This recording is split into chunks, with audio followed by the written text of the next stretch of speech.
guys. Any questions on 6.1 and 6.2? This is a great time to ask them. All right, so what I want to do, I want to start with watching a few videos from section 6.2. We need to do section 6.3, but I also, before we do section 6.3, I want to let us play with these manipulatives a little more. I think you ended up not doing terribly much with them last time, so I want to make you do a little bit more with them, and we'll see how that goes. So if there's no questions, we're just going to watch some videos of little people. Because there's a method that you guys don't get to use very often to do this kind of problem. It was 3 and 1/6 minus 5/6, right? There it is, Jeff. Good job. 3 and 1/6 minus 5/6. Okay. Oh, okay, let me go back to this. Oh my goodness gracious. There they are. Okay. All right. What did she do next? And I don't like that he didn't catch it from the beginning, because at first she had this, correct? Which, from the very beginning, he should have said, because that looks like 4 and 1/6, yeah? Are you guys kind of with me? Okay. So no good. Okay. What did she do then? Yeah? She took the 6 for the green pieces, but she added the one that she already had into that one.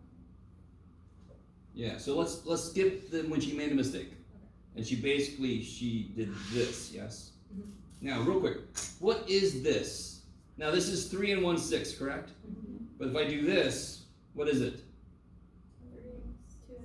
2 and 7/6. Are you guys understanding? Mm-hmm. This is very cool. This is a method that we don't think of very often, but let me show you what's actually happening here. Because, of course, I think it's cool. You're like, what the hell, dude? It's just fractions. Calm down. So 3 and 1/6 minus 5/6. Very quickly, listen to me.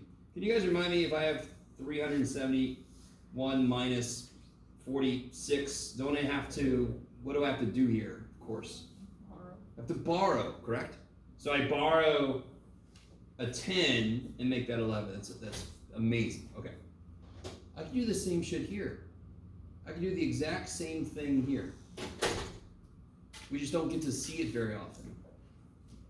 Okay, it looks better for you guys there. Okay. If I borrow 1 and I give it to this guy, I can't add 1 to this guy directly unless I make 1 become what? So I took 1 away from this, and I want to give it to this guy. But the only way I can add those together is if they have the same. No. So right now I got 1 over 1, so I'm going to make it 6 over 6. So I'm going to add 6 over 6 to this. So now I get 2 and 7/6 minus 5/6, which is exactly what the picture is, correct?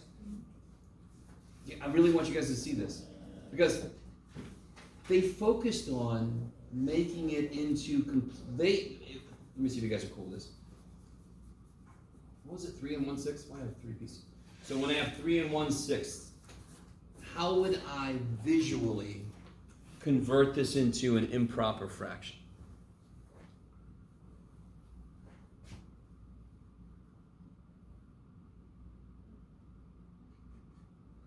How do you convert 3 and 1/6 into an improper fraction?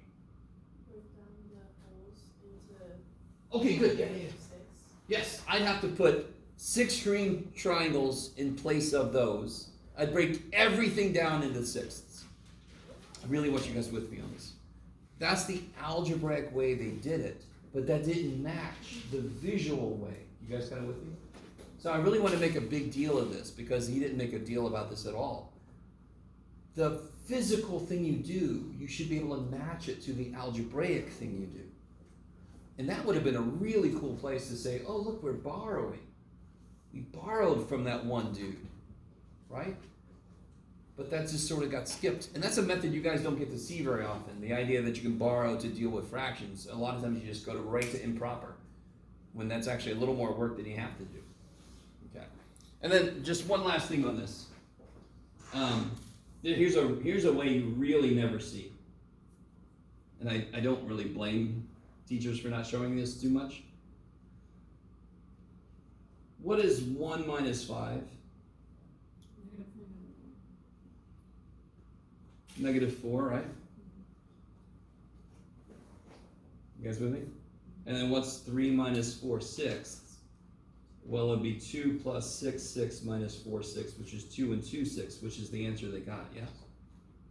So you really don't see that method too often. That could get very confusing. You would never show a student that first thing.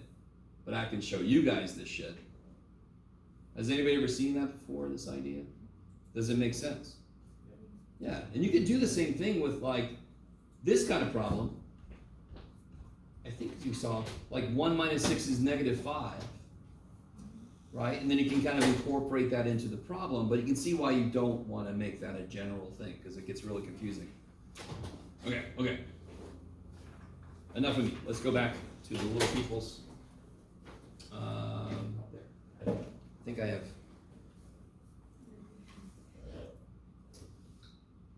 Oh, this is section 6.3. Okay.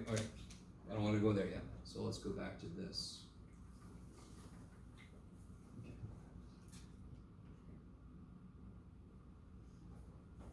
Someday, room, I'm going to figure you out. No, you're not. Okay, I know. Oh, that's right. Let's do that instead. Yeah, so before we get into section 6.3, let me give you these.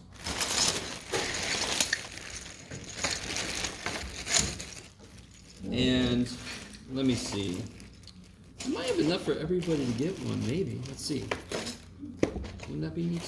Yeah, we got plenty of these things. All right, let's see what happens if I try to do this. Got more over here. That's crazy. All right.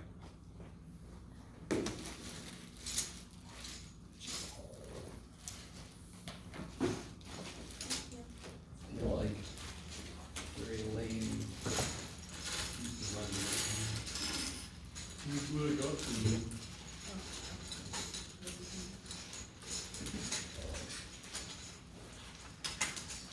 Hopefully, they're not 14 cents. Oh man.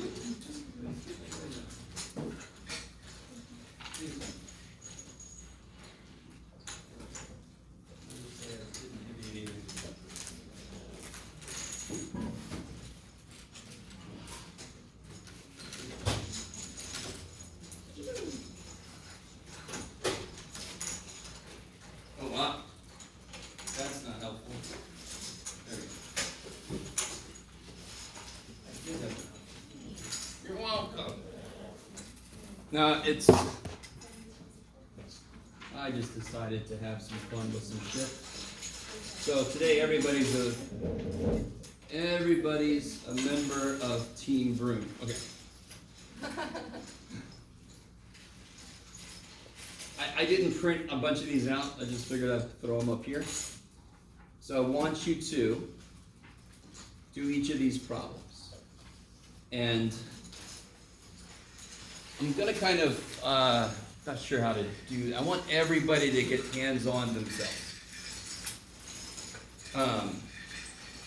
So try out number 1, and then I'll figure out how to effectively look at everybody's thing really quickly. Oh. So this is 1 whole. This, of course, is half. This, interestingly enough, is thirds, right? This is 1/3. And this, of course, is 1, how many does it take? 6, that'd be 1/6. And these are just there. I don't know what these guys are. They're the little Cheez-Its you don't want to eat.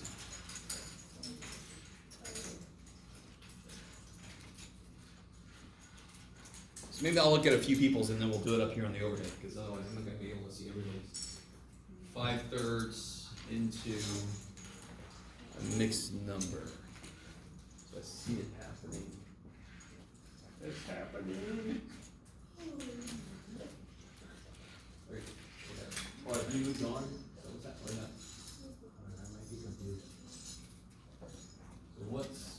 Each one of these is how much? Okay, so you want 5 of those. Yeah, I'm sorry, I just saw that there. And then you get. So that's all got that. So what do you guys get? 1 and 2/3. Kick ass. So if you do this, let me see. You still going? Yeah. Let me know if you don't have enough pieces. Not all the bags are the same. So 1, 2, 3, 4, 5. So of course, when you put them together, you get 1 and 2/3. Yeah. And you can check it, of course, by doing the computational way. So move on to this one. Please call me over if bless you, if any of this bless you is not making bless you sense. It's gonna be 76. Yes, show me. Oh, okay.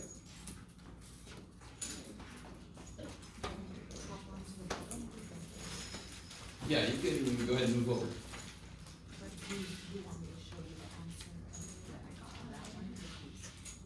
How do you mean, sorry? All I need to see is what you did. I'm not gonna collect anything. I know. Do we add it and then whatever answer we get there? we Oh, can you mean do on tiles? 3? Yeah. No. I want the entire problem done with tiles. So represent 5, 6. Represent 2/3. Yeah. Enough what? Greens? Okay.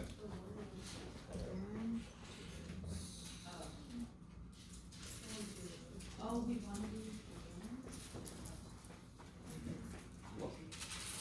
Just let me know if you don't have enough little pieces. Not every bag is the same. So how would we, sorry, this is 5, 6, and this is 2. Yep. So what do you think you have to do to this so you can add it with this? I mean, do you see what it wants to do? Yeah, make it to the 1, 6, to the 6. Okay. Sorry. You want to do it in a way that you maintain what it was. 4, 6. 4, 6. So now you can. Yeah.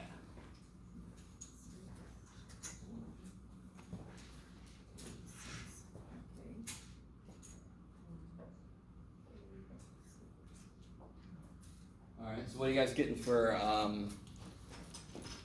Well, 1 and 1/6 wasn't too bad, right? 1 and 1/6. Put 1 and 1/6, and then you convert this guy into nothing but triangles. Triangles all the way down. Then you've got 7, 6. I like it. So that's the approach for that. What about, does anyone try this one out? 5, 6 plus 2/3? Yeah, just get 1 and 3. Yeah, so if you give yourself 5, 6.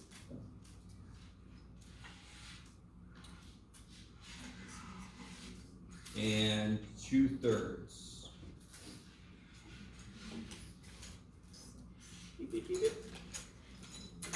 So you can see, if you had a little person, always think in your mind, if a little person was doing this, they could maybe see that this kind of wants to happen, right? And if only this was cut in half, well then you can just replace each of these with this, if I wanted to. Don't really need to, but we'll see in a minute. Then this guy will fill this guy in. And of course, what is this? Get out of here. Yeah, so then of course you get 1 and a half. And of course, anytime you want to, you can just check your work. You guys kind of with me? By the way, just to let you know, I know it's not necessarily around the corner, but on the final, I'm gonna have several stations set up where some of the problems are gonna be go here, do this, show me. Kind of like this, right? Okay. What about 1/2 minus 1/3? Has everybody tried that out? 4, 6. Hold on. Well, I mean, we should all know how to do this, but some of us don't get along too well with fractions, understandably. But just think about what a student would do.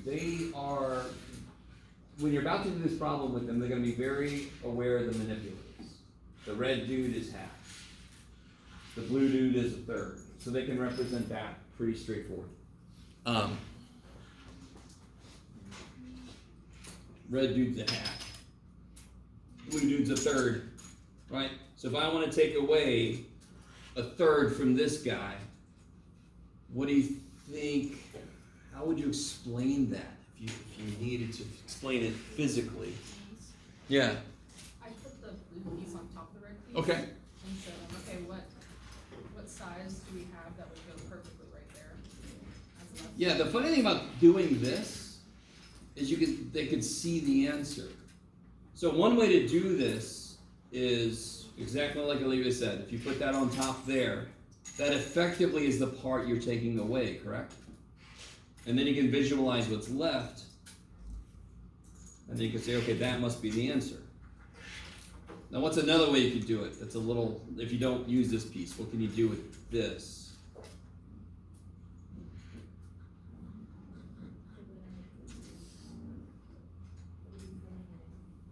Yeah, okay, I can break it down.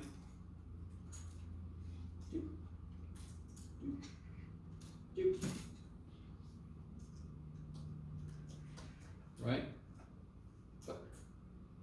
And then of course this, we just take you out like, yeah. So that's 1/2. And then of course this is the 1/3, right? And what point would you make to help them with the computation they're gonna have to do in the future? What did they just break it down into? A certain number, 6. And of course that's related to this how? The LCD, that's the LCD of these two. So you converted both into 6ths. You converted 1/2 into 3/6, and then of course you're taking away 1/3, which is 2/6. So again, the physical manipulation is really neat because you'll get the answer. You guys can do these, they'll do, and they'll get the answer, but then they have to see how the math is related to what they did physically.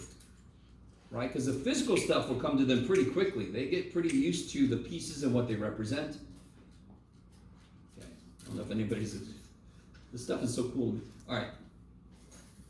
And of course, this guy, let's see, 2 and a 6. And I want to take away 1.5. Well, part of that problem is pretty straightforward. I need to take away 1.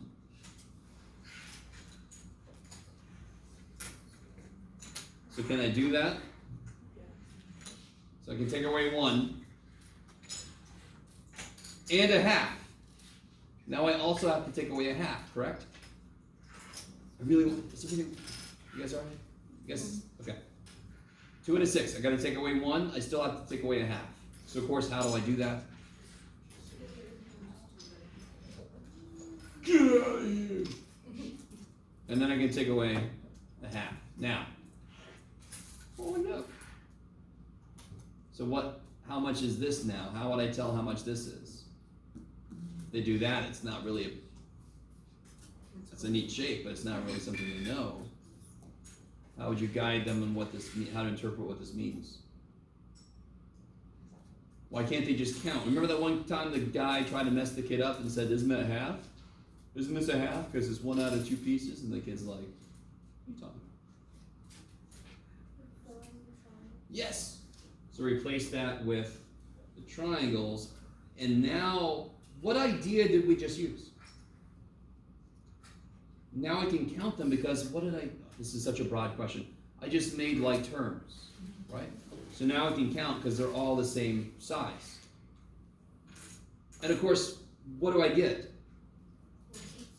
And then what can I do? 4/6 is the same thing as, and I need you to notice this. The physical nature directly connecting to the math of it is too nice to believe. 4/6 is the same thing as, bam, 2/3. I mean, that's so beautiful. I don't know if you guys are reading it or not, but it's really freaking cool because they will attach themselves to the physical nature of it, but then you have to make a connection for them as in the math. And of course, then they'll be like, why can't I just always use these things? And you're like, what about 483 11/17 minus? And they're like, oh, I see now. Why would you do that? Okay. All right. So that went pretty quickly. How do you guys feel? Is everybody semi-comfortable with these things? Yes. Number C, I'm still a little bit confused. Which one? Number C. Okay. So 2 and 1/6. And I want to take away 1.5. So let me say that again. I want to take away 1.5. Can I take away 1? Yeah. Yeah. Now I still have to take away a half, correct? I don't see any halves. How can I introduce? I can replace, like Invasion of the Body Snatchers, replace that guy. So that's the same picture now. So can I take away a half now? Yeah.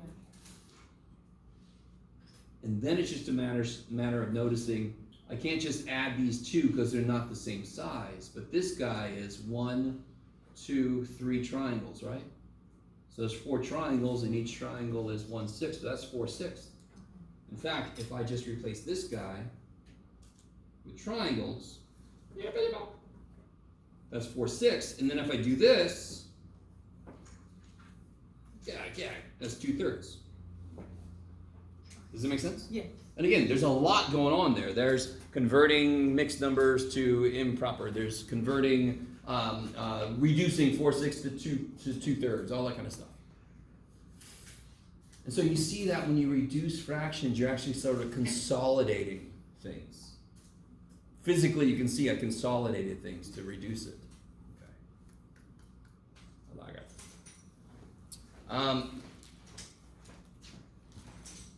Okay. Thought that would take longer than that. I probably went to too much. So if I gave a quiz where you'd have to use some of these to do something, you guys feel like comfortable with it? Okay. No? I don't mean to point you out, but does anyone want to do any more examples with this? Yes. Let's see. So, Whole numbers. Huh? Numbers. what about Can we do it like number C? part C? You want to do an addition problem? Yeah. So let's try to do 1 2/3 plus 5/6. So everybody try to do that. 1 2/3 plus 5/6.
Now, the funny thing is, I mean, the physical things you could do, there seems to be more flexibility than the computational things you could do, right?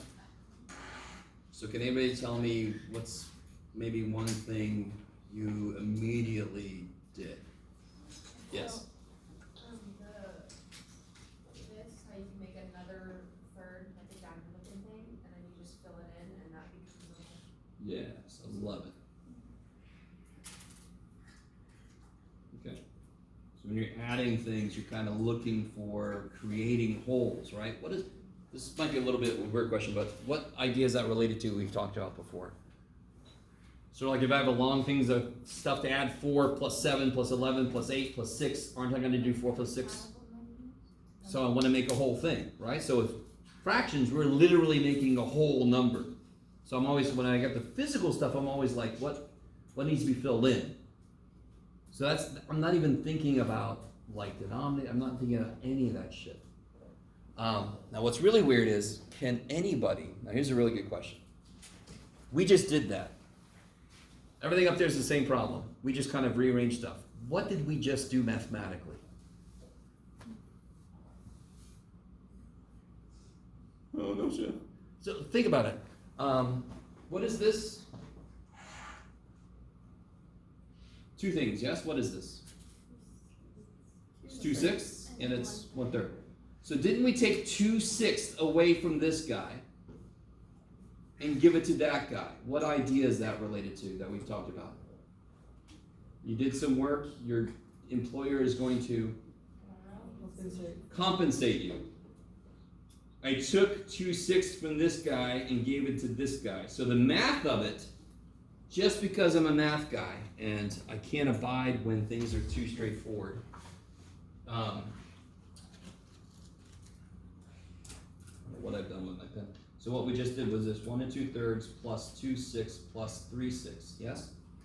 Isn't this 3/6 left? But what is 2/6? 1/3. If you could write, Jeff, everybody would be so happy. And what is 1 2/3 plus 1/3? 2. Yeah, there's the 2 we got, yes? Do you guys see what I'm saying? So on one level, you can let students play. In fact, one thing I was considering doing, which is too late for me now, but I was just going to give you these pieces before I told you a damn thing about them and just said, play with them for a while, and then I was going to say, relate them to fractions now, but I felt like that might be a little much, but it would have been neat to see what you guys came up with. Where do I go from here? Aren't I basically done? Except what can I, of course, replace this with? Yeah. Stop for a minute. Not a way that you would necessarily just come up with on your own to do this problem computationally, right? Real quick, if you had to do this without manipulate, just straightforward, what would you do? I would start off with the first section and multiply 1 and 2 and 1 and 3. Okay, so you would change this into a improper fraction. So what would you get? 3 times 1 plus 2?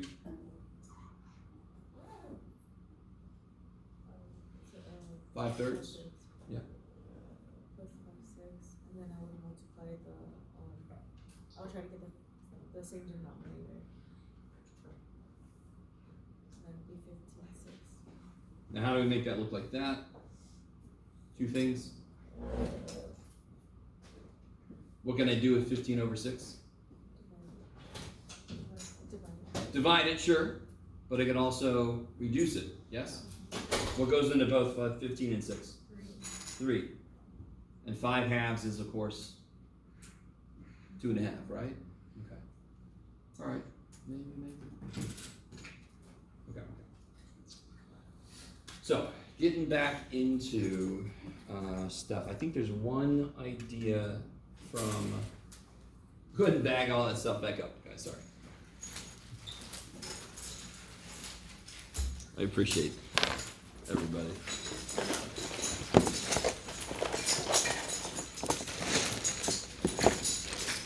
I'm gonna come around and go trick or treating real quick here. Let's see.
So, one of the last things in 6.2, you're gonna be very excited to hear about this. This is the mental math with fractions. So for example, let's start off nice. What if I had 1/7 plus 2/3 plus 6/7? What's glaringly obvious that you would do here? 1/7 plus 6/7. Yeah, and what properties are you using? Associative and commutative. Beautiful. You gotta use both. If I just use associative, the parentheses go around 2/3 and 6/7. I gotta use commutative. Yeah. Or another way to say it is, you can add whatever damn word you want to, Jeff. That's really what those two mean. They just say, hey, you can add whatever word you want to. So I want to add these together. First, of course, that makes 1 and 2/3. Yay! I can't remember the homework. You gotta be careful if in the instructions it says leave answer as a mixed number, whatever, you do that, right? Okay. So what about if I had this thing? Ooh. Here, I'll give you a little help with this one. I want to use compensation. Compensation.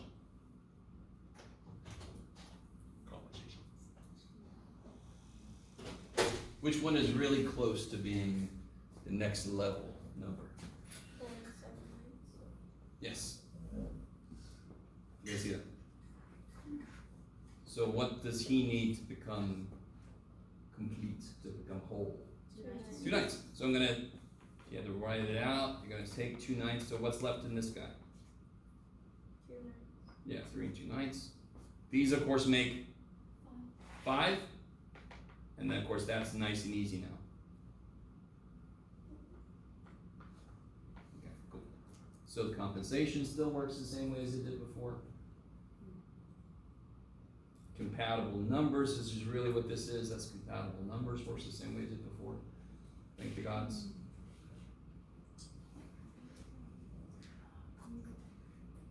Sorry, before you go too fast.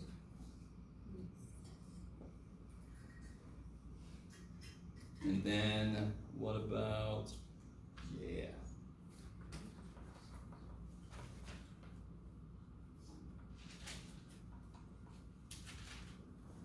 What about, does anyone remember equal additions?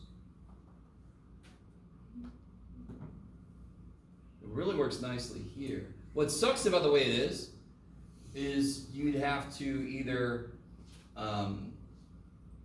break up 12 into so many fourths and make the 2 and 3/4 the proper fraction. Or you have to borrow, right? But how can I do equal additions to make this easier? It's always easier to subtract a whole number. So how can I make 2 and 3/4 become a whole number? Add a fourth. If I add a fourth to this piece, I better, to maintain the distance, I better also add a fourth to this one. So I'll have 12 and 1/4 minus 3. And that's easy shit. What's 12 1/4 minus 3? 9 1/4. Jabao. No. Okay. So all the same stuff we learned before about whole numbers also applies. Now be careful the way I say that. All these things that we've learned about whole numbers also applies for fractions. Okay. I like it. I don't care too much about estimating fractions, but I mean, one thing I'll say is, like, if I had to estimate 4 1/5 plus 5 3/4, and I want you to find a range estimate. Remember range estimates? So what would the low be? 9. Yeah, 4 plus 5. And the high would be 5 plus 6. And then what's one extra thing that I told you guys we could do that the book doesn't do? We can just, how do we get a really good estimate? High, low, average them. So I would say about 10. You guys kind of with me? I'm not going to worry too much about estimating fractional answers, but I mean, that's a good base to be able to just take a fraction and make it whole numbers and estimate. Yeah, okay. I like it. That works exactly the same way it did before. I'm not gonna worry about front end with adjustment, all that kind of shit. So neither should you. Okay, so let's get into multiplication division. So I'm sure you guys all remember the thing you have to do when you divide fractions, so we'll get there. I'm gonna ask if anyone knows why we do that thing. Well, let's start off with the multiplication. So remind me, how can I, what's the basic idea of something like 4 times 3? What's one way to build up to that? What is multiplication fundamentally? Repeated addition, yeah. So one way to do this, 3 plus 3 plus 3 plus 3. Basically, this is saying I got 4 3s. Just read it straight across, 4 3s. So you write 3 4 times. So what do you think about 4 times 1/5? Yeah, 1/5 plus 1/5 plus 1/5 plus 1/5, which is 4/5. Okay. So that idea still holds if the first number is the whole number, is a whole number, yes? It almost doesn't matter what the next number is, it's just if the first number is 4, I'm going to put 4 of them. But what if I turn that shit around? What does that mean physically then? So let's use some slightly nicer numbers. 1/2 times 4. So remind me, 4 times 3 meant I have 4 3s adding. So what should 1/2 times 4 mean? I'm going to add half of 4. Yes. Well, we basically just said exactly the way we look at it. So let me see. This might be a little weird, but I'm going to try it with you guys. Yeah. Maybe. So, of course, if I represent 4, how do I represent half of 4? I literally just cut the damn thing in half, Jeff, right? So there's half of 4. It went halfway. And it kind of makes sense. If I did measurement model for 2 times 4, wouldn't that be 1 4 and then another 4? So that would be 8. That should be 8 there. This is before, this is 4. So 1/2 of 4 is halfway to 4, whereas 2 times 4 is a 4 past a 4. I don't know if that makes sense. The physical interpretations get a little bit wonkier with fractions. You all know this, right? Everything is wonkier with fractions. Okay. But this is a really cool thing we're going to do here in a minute that I don't think anyone's ever seen. Yeah. Oh, this. Okay. Let me see if you guys are cool with this. Nah, this is a little bit weird. What if I want to do 1/3 of 5? One way I could do this is to take this 1, 2, 3, 4, 5. Look at that beautiful scale. Let's see if you guys are cool with this. If I break each of these down into 3 parts. So this would be 1/3, 2/3, 3/3, 4/3, 5/3, 6. Maybe don't write this, just watch. 8/3. This is riveting, Jeff. I could just watch. I didn't give myself much room over here, sorry. 14/3, and then 5, of course, is 15/3. Okay. So if I want to go 1/3 of the way to 5, I literally want to break this up into 3 parts. So 1/3 of the way to 5, 2/3 of the way to 5, 3/3 of the way to 5. So there's 5/3. So now if I had a better scale, you could actually see cutting it in 3 parts. My scale sucks because at the end I got it a little smushed. But you could take 0 to 5, break it up into 3, and then just eyeball 1/3 of the way, 1/3 of the way. So I want to go 1/3 of the way to 5, and that's 5/3. Okay. Definitely not the only way I would show an idea, but it's one way you could show an idea. Okay. Especially if you draw a better picture. Okay. Blah, blah, blah, blah, blah, blah, blah. So what about this? What if I have to do 2/3 times frickin' 3/4, math boy? I know you all know how to do it, but again, we're working with people that are relatively new to the entire idea of numbers in math. So you can't just go, multiply, cross, and reduce, silly person. No.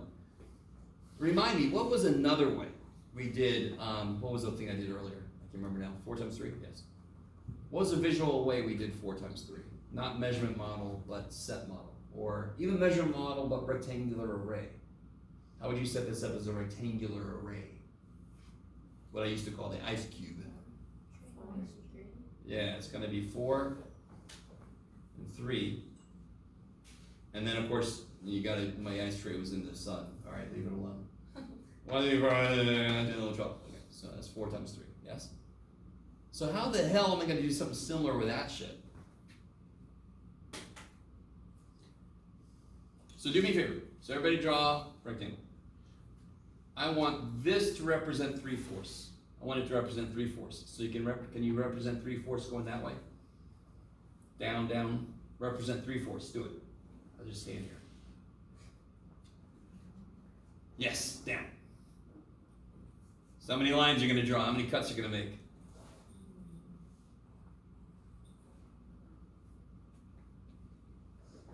So what would 3/4 be? What would you shade in? 3 of these. That's insane, Jeff. I know. Then I want this side to be 2/3. Do you see how I'm doing 2/3 times 3/4 the same way we did 4 times 3?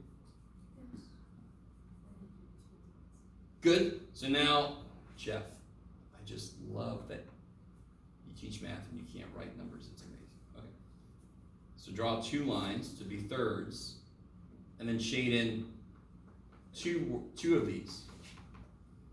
How much did I just shade in? How many total little boxes? How many brownies have we got now? 6. Oh, okay. We shaded in 6 brownies. How many total brownies do I have in the pan? 12.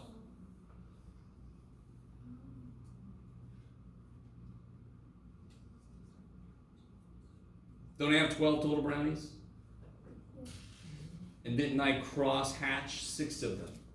So this is literally 2/3 of 3/4. If this is 3/4, the red is 3/4. If I do 2/3 of that red area, I end up with 2/3 of 3/4. And you can still just count out of 12 brownies, how many have cross hatching? 6 of them. And that of course is 1/2. Now what is the way you just computationally do 2/3 times 3/4? Definitely not. The only time you ever cross multiply is if you have fraction equals fraction. Now we've used cross multiplication not to solve a problem, but to kind of like see which one's bigger. But if I'm trying to solve a problem, the only time you use cross multiplication is if I have fraction equals fraction. Now what I want to hear is a few of you guys said multiply straight across. But what would I do first to make this easier? Now, real quick, okay. Why do I never need common denominator with multiplication and division? Help me out, real quick. There's a lot of stuff flying at us, I'm sorry. Do I need like terms when I add? Yes. What is x plus y? 2x plus y. But, do I need like, real quick, what about this? What's x plus x squared? Do you have 2x squares? How many x squares do you see? So you don't have 2 of them. Do you have 2 of anything? Nope, I got 1x and 1x squared. So can I add those? Nope, they are not like terms. You with me? What do like terms mean? Same variables, same amount of variables. Can you multiply them? What do you get?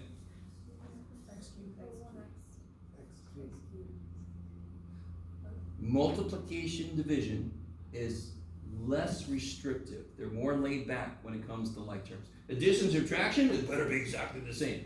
Multiplication division, it's not, x and x squared, I got the same base, that's pretty good. I guess, so I never, ever, ever need LCD when I multiply and divide. We will talk about how finding LCD might help with certain problems, but you never need to. Because what is inherent in a fraction? What is the most basic operation that a fraction represents? Division. So when I'm multiplying, I inherently have something that wants to cancel some of the shit out. Because multiplication, division, they cancel, correct? So I have numbers that have the opposite operation in them than what I'm doing. So I should be able to use that. Don't the threes just die? Then what's 2 divided by 4? What's 2 over 4? What happened? We get the same answer we done. So, yay, okay, so think up. Okay. By the way, whenever I do this kind of problem, I'm always worried I'm gonna like shade wrong, and then maybe I'm like, come on, Jeff. Alright. Maybe. So I really want to make that clear because a lot of students key in on fractions need LCD. No. Addition, subtraction needs LCD. So for example, why can I add 2 plus 3? Because they're both over 1. Right, so addition, subtraction needs LCD. Alright. So to multiply fractions using a rectangular array, what did we do? I represented the second dude first on the top, and then I took this much of that going this way. We know that commutativity is a thing, but visually, this guy's got to be this side, this guy's got to be that side. But yeah, it doesn't really matter which way you start things off. Yeah, okay.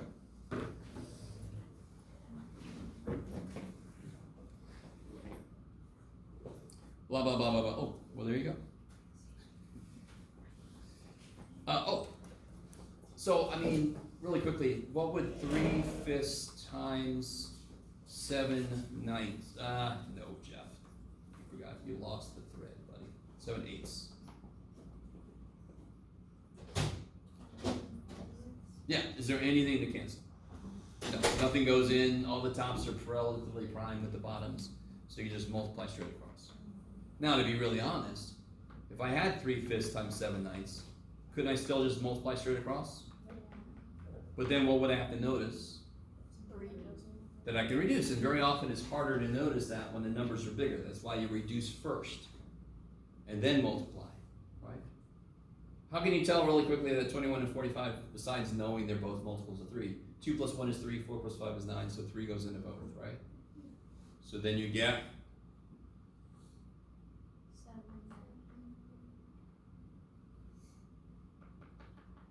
and it would have been easier if we would have done this, right? You can see 7/15 now, really easy. Okay, I like it.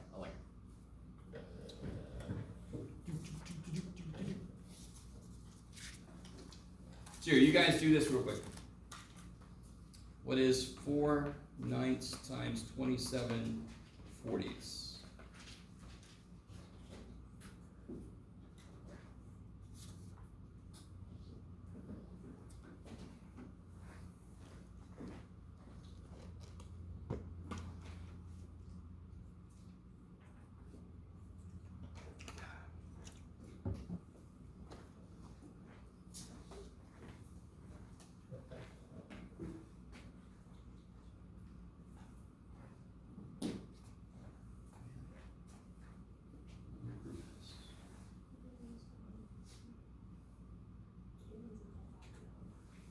Oh my, that'll do it.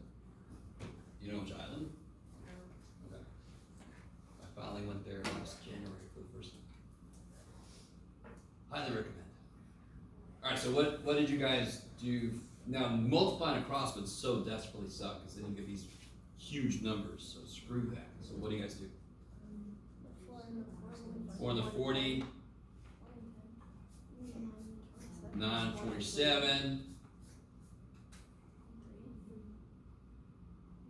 Of course, you get 3/10. Shabow.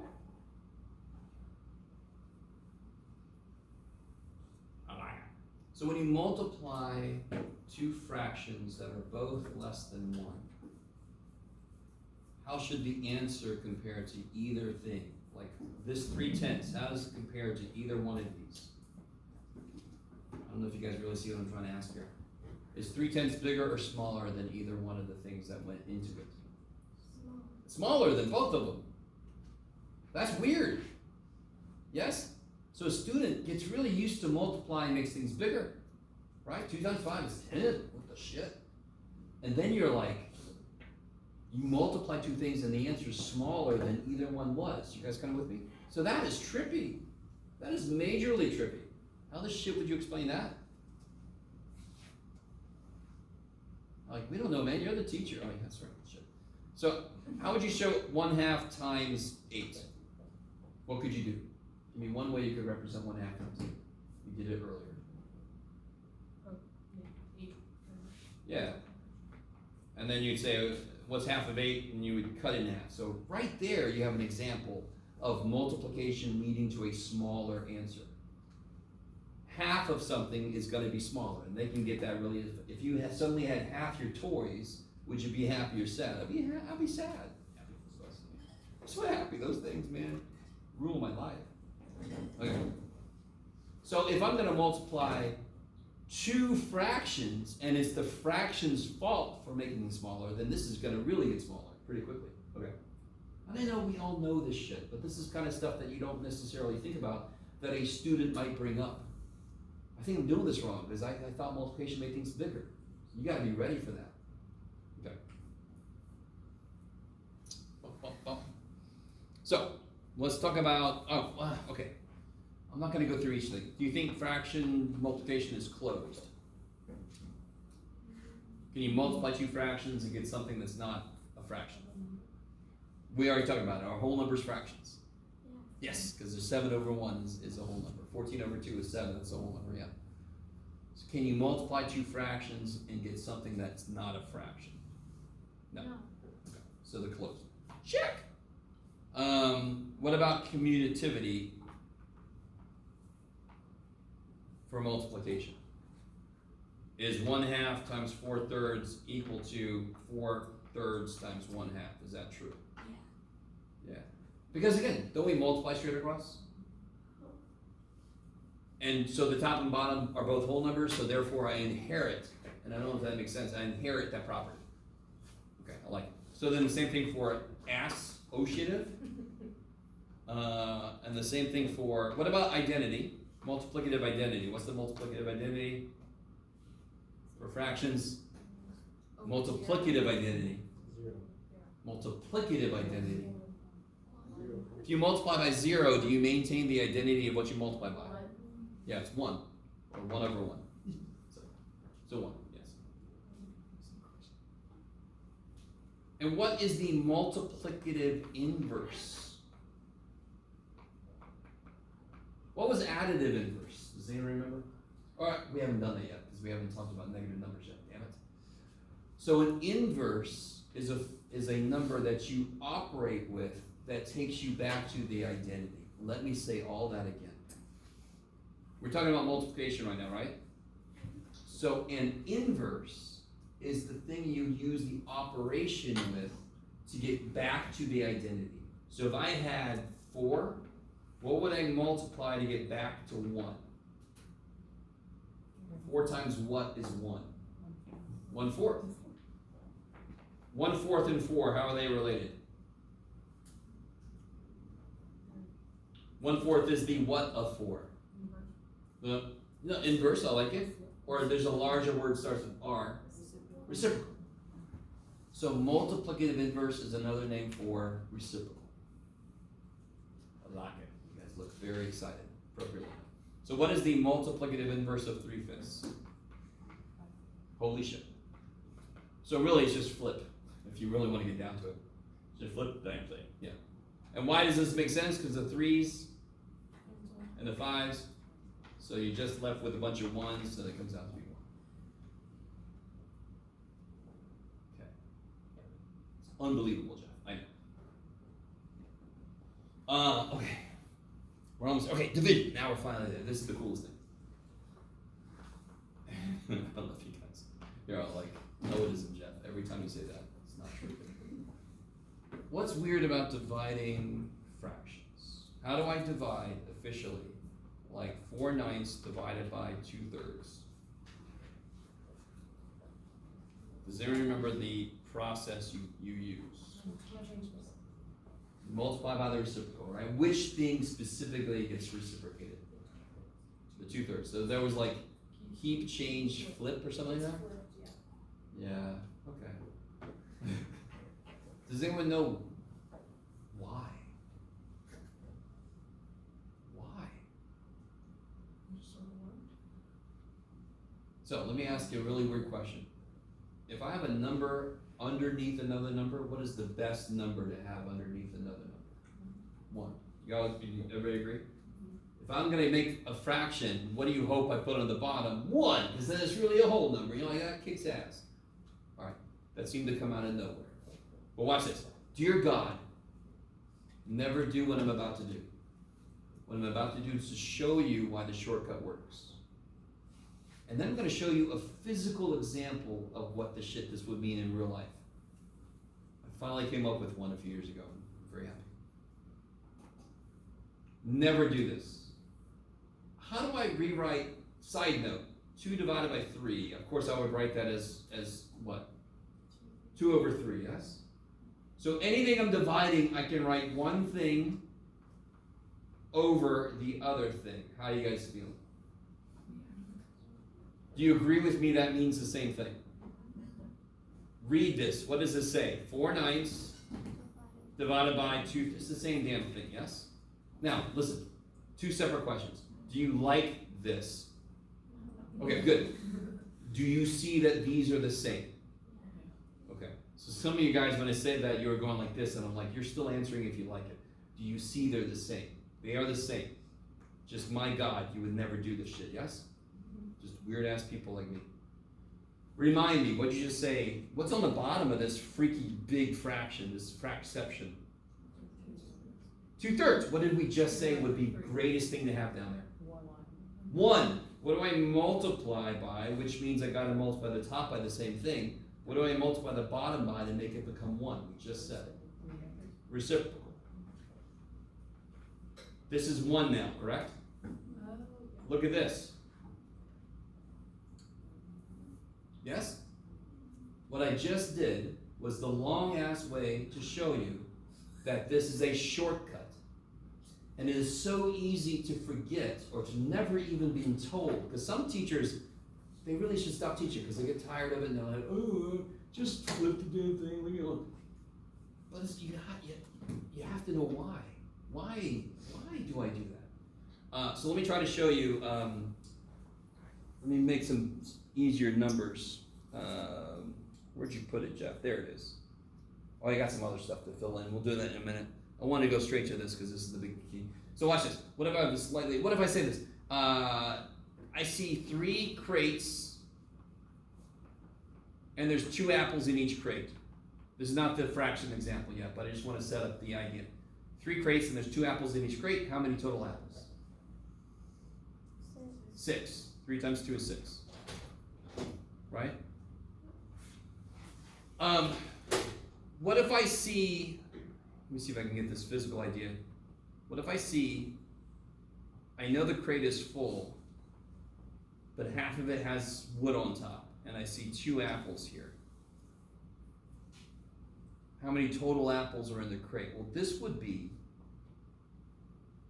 2 apples are in half a crate. Yeah, so this is 2 divided by 1/2. How many total apples, of course, would there be? 4. So I multiply by the reciprocal, I get 4. So that is the best. For the longest time, I was like, what's a physical interpretation of 2 divided by 1/2? And I'm like, oh yeah, the most basic thing is crates with apples. Okay, I have no idea what that makes sense. So let me go back, fill in a couple things.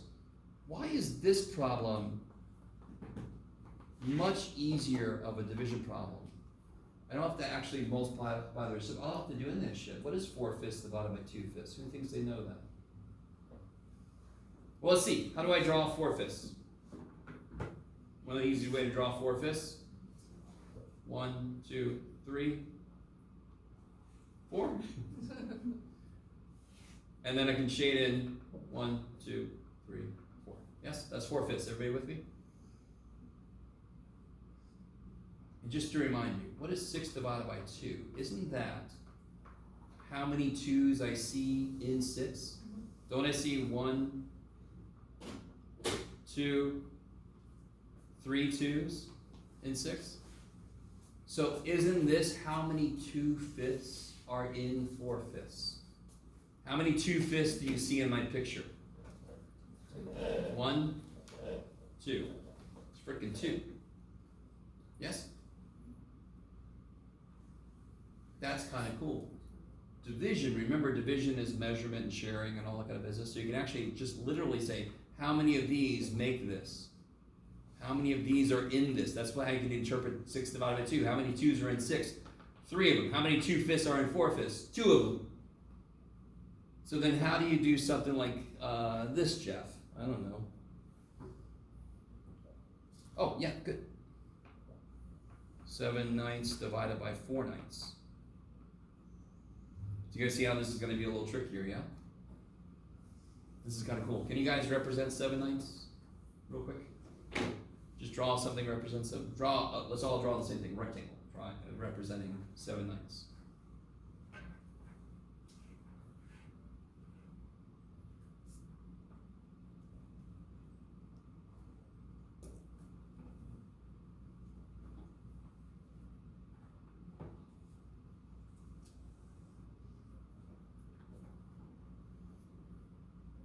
So then I get 7, 1, 2, 3, 4, 5, 6, 7. That's 7/9, yes? I'm gonna look for what in there? 4/9. So I got one group of 4/9, yes? One group of 4/9. Do I have a full group of 4/9? No. How much of a group of 4/9 do I have here? 3/4. 3/4. Don't I have 3/4 of a group of 4/9 there? Do you guys? I need you to see that. Do you see that? This is 4/4 of a group of 4/9. Yes, so that's why it's 1. This is 3/4 of a group of 4/9. Do you guys see that? So that's 1 3/4. That's the answer. 1 3/4. And what is 1 3/4 as a improper fraction? 7/4. And if you did this, multiplying by the reciprocal, what would happen? The 9's cancel and you get 7/4. But it's really, really cool. This is so cool that the direct physical interpretation of division still freaking works with these weird ass fractions. Now, obviously, this was a very easy problem because the denominators were the same, which is going back to earlier. You don't need LCD for division and multiplication, but if the bottoms are the same, especially for division, it's much easier. So let's capture this idea. If I have A over B divided by C over B, the answer is A over C. That's basically what we did here. What's 4 divided by 2? 2. What's 7 divided by 4?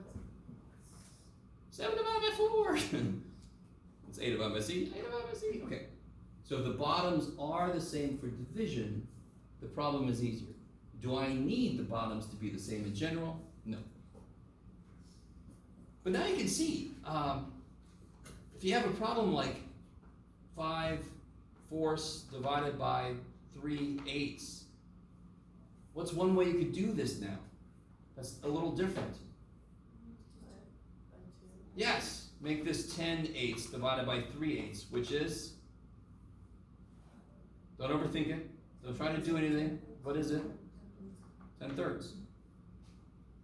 Now if we do this directly, it'd be 5/4 times 8/3, yes? Multiply by the reciprocal, what is, 4 goes into 8? Twice, 2 times 5? Flippin' 10. All right. Again, you do not need an LCD. We just did it without an LCD. But in the case of division, if the bottoms are the same, it's actually quicker. Let me stop for a minute.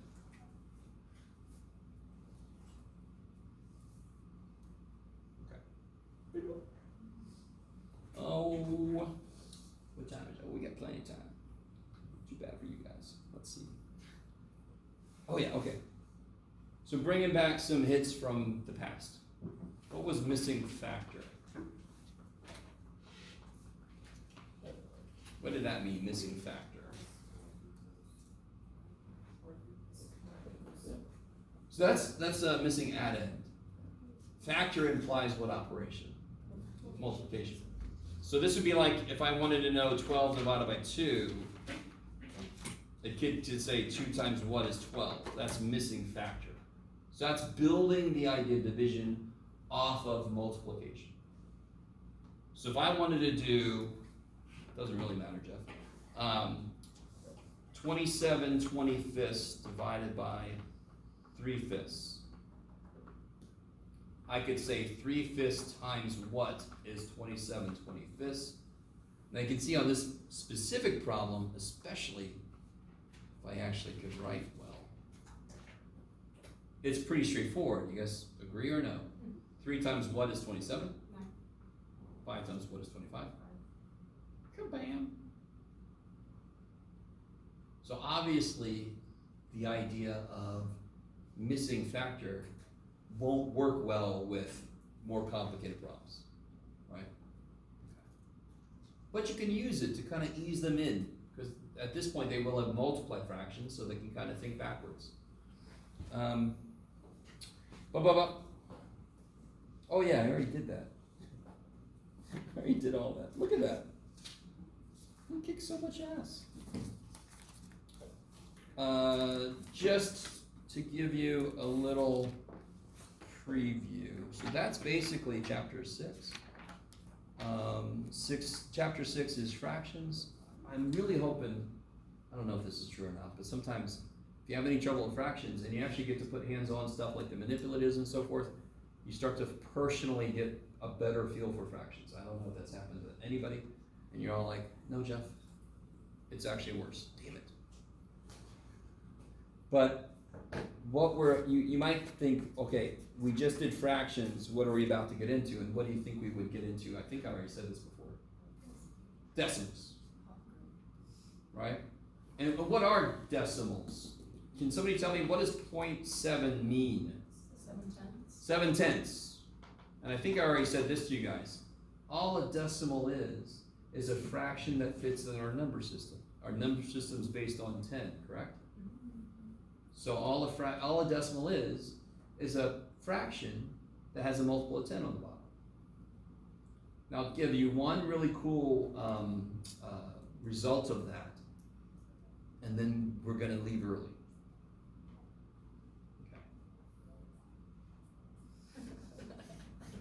Can I make 3/5 into something tenths? Incredible. How do I do that? Yes. So then that becomes 0.6. So the only way something can become a decimal is if the bottom only has what? No, careful. Didn't I start with 3/5? Couldn't I then make it into a decimal? So any fraction where the bottom is only comprised of what? I need to be able to make it 10, correct? So could I make 1/3 into a decimal? In fact, what is 1/3 as a decimal? Forever. So can I make it into a terminating decimal? No. Because can I make 3 become 10 or 100 or 1,000? No. What factors does 10 have? 5 and 2. What factors does 100 have? 5s and 2s. Every multiple of 10 only has 5s and 2s. Are you with me? So if I'm given a fraction and I'm like, is there a decimal representation for that? What do? I start breaking the bottom up. Does this bottom have extra shit? So what goes into 225? You can do it. It ends in 5. So what goes into 225? 5. 45. You can already see this as a problem, correct? What's 45? So is this going to be able to be written as a terminating decimal? So it's going to be a non-terminating decimal, yes? So if I give you a fraction and the bottom is something and I'm like, can you represent this with a terminating decimal? Break the bottom up. If it only has 5s and 2s, it's golden, right? So like, for example, what if I would have instead made this 7 over 250? What's 250? 25 times 10. And what's 25? 5 and 5, And what's 10? 2 and 5. 5 times 2, yes. Now you can even do better. You ready? See how that 5 goes with that 2, makes it 10? Aw. Don't I have 2 other 5s that have nobody to dance with? Yeah. What do I need to multiply then to make the bottom become a multiple of 10? Each 5 needs a 2. So I multiply by 2, I multiply by 4. Now, how do you write 28,000th as a decimal? 0.0028. Alright, let's try this. Hold on. If you put 0028, what place is this? Tens. Tenths. Hundreds. Hundredths. Thousands. Oh shit. So tenths, hundredths, thousandths. Oh, I that's want right. my last number to go in that place. Wherever the last number is what tells you the bottom is. And very quickly, just because I can't stop myself. What is 0.02 as a fraction? 0.02. 2 hundredths. What is 0.008? 8 thousandths. 8 thousandths. Yes? Can you add those fractions as they are? No. Because you need what? Like common denominator. So I'm going to multiply top and bottom by 10, and now I get 28,000. You guys see that? Which is what it is, 28 thousandths. All right, that's kind of cool, the way that things kind of come back on themselves. All right, I'm going to let you out very early. Don't get used to it. Because when I let you out early, I let me out early, so that's good. So, I got a beautiful meeting later. It's going to be great. Yeah, thanks. That's why I need some time to get ready for that thing.